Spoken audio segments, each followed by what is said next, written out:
Good greetings to you all. It's me today with Bernard Shaw's Pygmalion.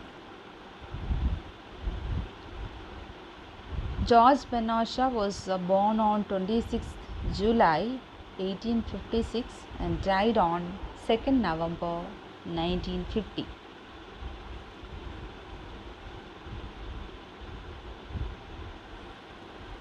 He was born in Dublin and then moved to London in 1876, where he struggled to establish himself as a writer and novelist and embarked on a rigorous process of self-education.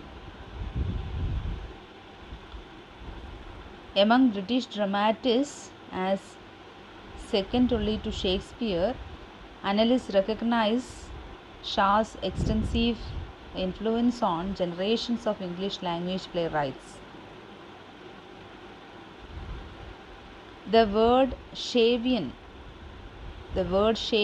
has entered the language as encapsulating Shaw's ideas and his means of expressing them. Pygmalion is a play by George Bernard Shaw, named after a Greek mythological figure. It was first presented on stage to the public in 1913. Before we discuss the summary of the play, let us discuss something about the main characters. So, the character list goes with Eliza Doolittle. She was first introduced as a flower girl in Act 1, and she is one of the main characters. She is the protagonist in this story, followed by Henry Higgins. Higgins is a brilliant linguist who studies phonetics and documents different dialects and ways of speaking.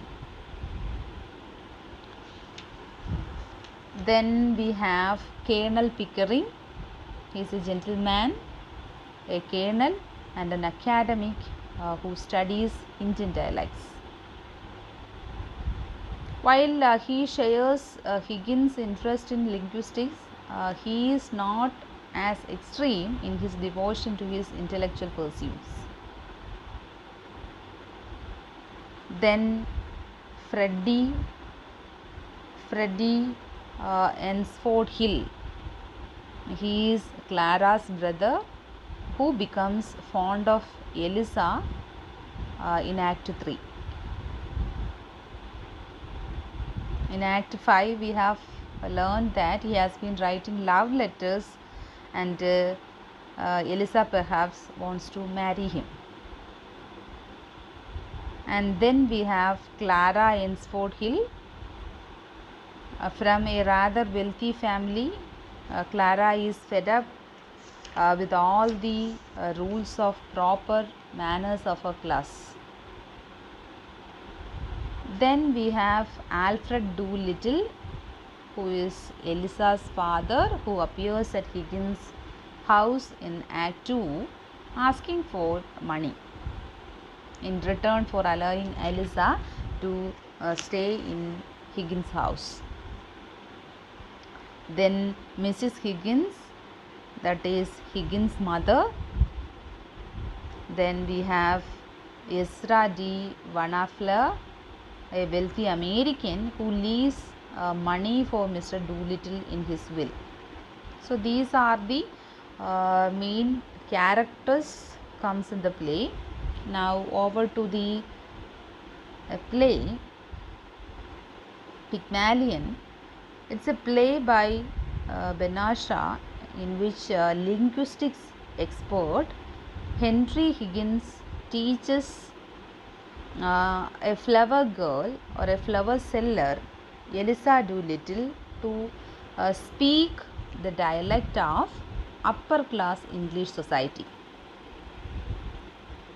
After listening to Eliza's thick accent, Higgins remarks to his friend Colonel Pickering that he could teach Eliza to speak standard English and pass her off as a member of the social elite. So Pickering, intrigued, makes a bet with Higgins, which Higgins wins after giving Eliza lessons in elocution and etiquette. However, he fails to acknowledge Eliza's part in his triumph. Eliza, who was infuriated, leaves Higgins, but Higgins realizes he will miss her and asks her to return. See, Shaw's prefaces are usually very long, complex works, often printed in a separate volume alongside the plays.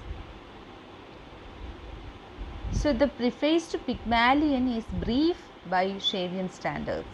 Though Shaw begins by writing, this play needs not a preface but a sequel which I have supplied in its due place. That is what he told about the preface of Pygmalion.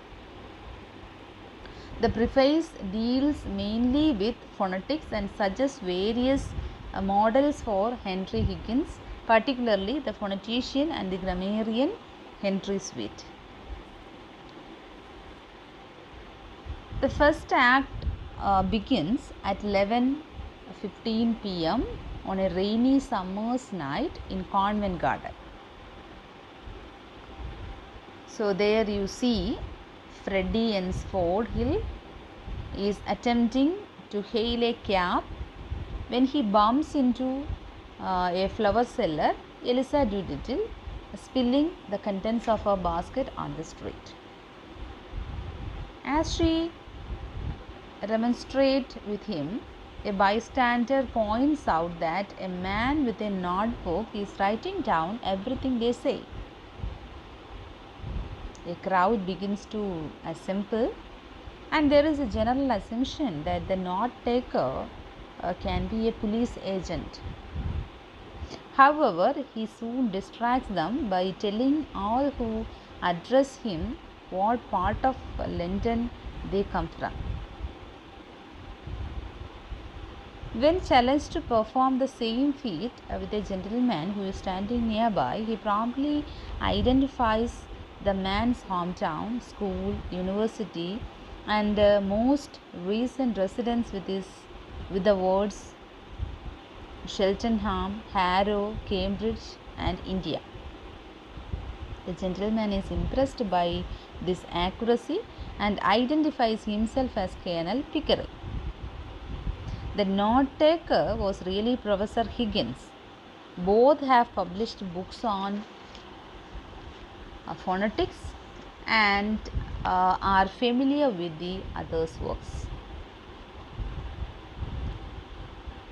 Higgins reveals that he makes his living by teaching rich people with low social origins to speak upper class English, boasting that he could even teach Eliza with her Capestone English to speak so perfectly that in 3 months people would mistake her for a duchess. Higgins and Pickering then decide to have dinner together and leave. Eliza tries to sell a flower to Pickering as they go, saying that she has no money for her lodging. Higgins rebukes her for lying, but then, hearing a church clock strike, impulsively throws a handful of money into a basket. This is far more money than Eliza was expecting to make from selling her flowers. Elated, she returns home in a taxi. The second act opens the next day at 11 o'clock in the morning in Higgins' laboratory in Wimpole Street. Higgins has been giving Pickering a tour when Mrs. Pierce, his housekeeper, announces that he has a visitor. The visitor turns out to be Eliza Doolittle. the same flower girl that they encountered the day before. Higgins tried to send her away, but Eliza announces that she has come for her lessons in English. Pickering reminds Higgins of his boast that he could pass Eliza off as a duchess after teaching her for 3 months, betting him the cost of the experiment that he will not be able to do it. Higgins accepts the wager and instructs Mrs. Pierce to wash Eliza and burn her clothes and order some more. While Eliza is bathing, her father Alfred Doolittle arrives, announcing that he has come to take Eliza away. Higgins correctly assumes that he would rather have money and gives him £5, and assuring both Doolittle and Pickering that his intentions are strictly honorable and his only interest in Eliza lies in the phonetic experiment he is to conduct. As Doolittle leaves, Eliza re-enters, freshly bathed and dressed in a kimono. Doolittle at first fails to recognize her. When he has left, Eliza remarks that she hopes he will not be back. That's the end of the second act. Now third act begins on the at-home day of Mrs. Higgins. Mrs. Higgins means Henry Higgins' mother. Between 4 and 5 o'clock, she was expecting her guests. She is not, however, expecting her son, who is unwelcome on these days as he invariably behaves badly. However, Higgins enters and announces that he wants his mother to participate in an experiment. He has invited Eliza too and intends to see how the guests react to her, whether they notice that she is not a member of their own social class. As Higgins explaining this, his mother, Mrs. Higgins' guests arrived. Mrs. Ensfold Hill, her daughter Clara, Colonel Pickering, Frederick Ensfold Hill, and finally Eliza entered the drawing room. Eliza is dressed exquisitely and looks very elegant and beautiful. But she gives herself away almost as soon as she opens her mouth. She embarks on a long and highly inappropriate story about the death of her aunt and then goes on to discuss her father's drunkenness. When she is about to leave and Freddie suggests walking across the park, she creates a sensation by announcing, "Walk, not bloody likely, I am going in a taxi." After the Ensfold Hills have left, Mrs. Higgins tells her son that his experiment have been a complete failure. No one in upper class society would ever mistake Eliza for one of their own. Moreover, she agrees with Mrs. Pierce that Eliza will never learn good manners while living with Higgins, since he behaves so atrociously himself. Both Higgins and Pickering exasperate Mrs. Higgins by their refusal to take seriously her questions about Eliza's position in Higgins' house as well as her future life. So the act ends with a separate short scene in which Higgins and Pickering take Eliza to a grand reception at an embassy. A former pupil of Higgins named Nepomuk, who specializes in detecting impostors, declares that Eliza speaks English too perfectly to be an English aristocrat. He concludes that she is a Hungarian princess and rejects Higgins' suggestions that she might be a girl from English lower classes. Eliza is afraid that she has lost Higgins' bet for him, but he tells her that she has won it 10 times over.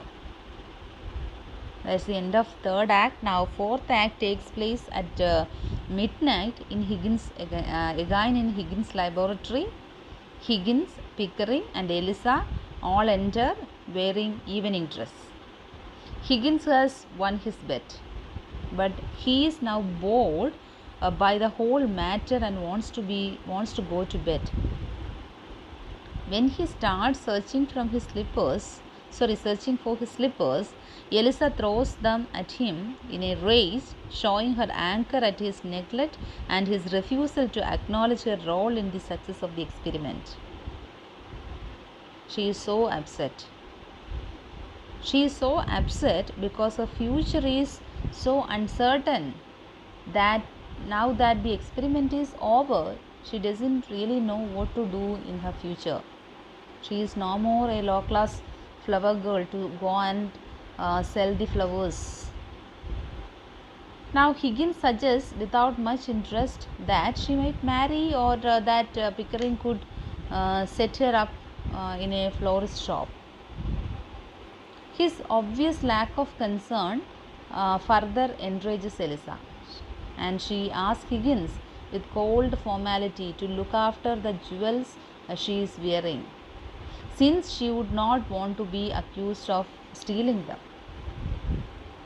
Her attitude infuriates Higgins, and he storms off to bed, complaining that he has wasted his knowledge and regard on a heartless gutter snipe. That's the end of fourth act. Now again the fifth act begins with Mrs. Higgins in her drawing room. Higgins and Pickering enter in consternation, saying that Eliza has disappeared. Doolittle then joins them, magnificently attired in frock, coat and top hat. He reveals that he has been left a fortune by an American millionaire with an interest in moral reform, to whom Higgins had facetiously described Doolittle as the most original moralist in England. Doolittle is not happy being rich. He yearns for his old carefree life. Eliza, who has been staying with Mrs. Higgins since her disappearance from Wimpole Street, enters the room. Her cool assumption of equality infuriates Higgins. Doolittle invites Mrs. Higgins and Pickering to attend his wedding, leaving Higgins and Eliza alone. They argue about Eliza's future, and she says she will marry Freddie, a fate Higgins regards as a preposterous waste of his masterpiece. The act and the play end with Higgins instructing Eliza to buy various items for him, assuming that she will return to Wimpole Street. Eliza refuses, but Higgins expresses confidence that she will do as she is told. So that is how the play ends. The play is followed by a lengthy sequel, or an explanation of what Sharp believes would occur after the play, including Eliza's marriage to Freddie. So talking about the theme of the play, the themes in Pygmalion include social class and accent, manners and etiquette, and subversion of conventional romance. So that's all about the play Pygmalion. Hope you have understood the play.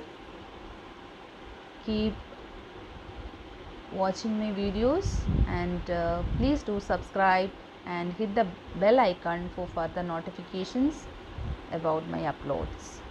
Thank you.